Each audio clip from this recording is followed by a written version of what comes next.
Maria Cleofe Monieva.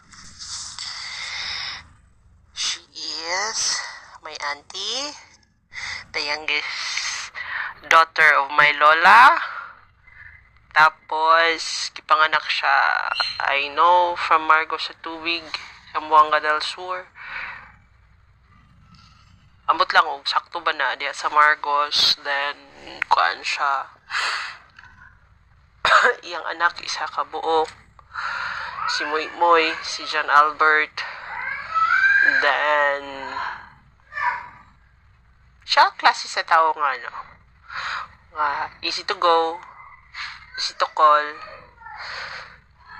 easy to ask mga advice, tabang, anything.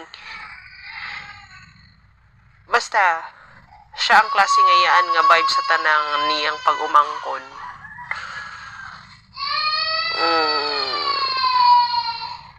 All of us love Auntie Mayang. Love jud kayo naman siya, bisa unsaon jud mo. Bis sa iya tanan niyang pag-umangkon. Kabalugin na sila. Kung doon sa may pagtrato niya, pagdala niya.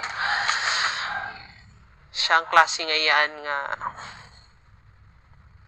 kasabay na mo pero may mag-inom. Kauban na mo sa mga kabuang. I really miss her.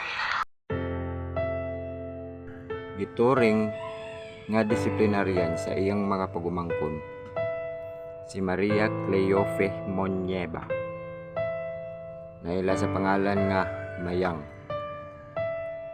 ug inahan sa usa ka anak nga lalaki. Andam motabang, dili mamili og kasabay, mabata man ka o tigulang, yaga-yagaon, ug grabe ka bibo ug naa na siya sa tapok sa grupo.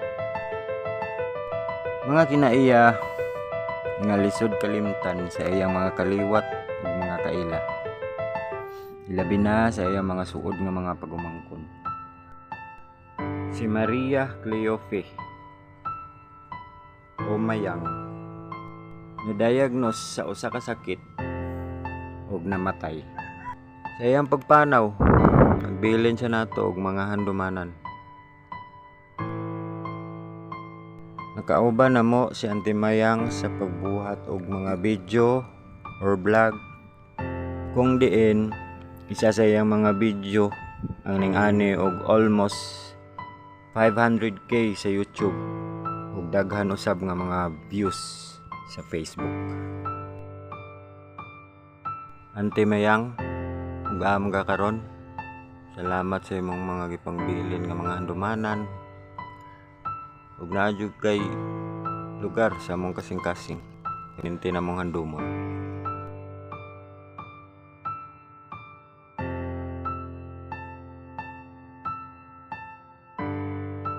Dahil sa totoo lang,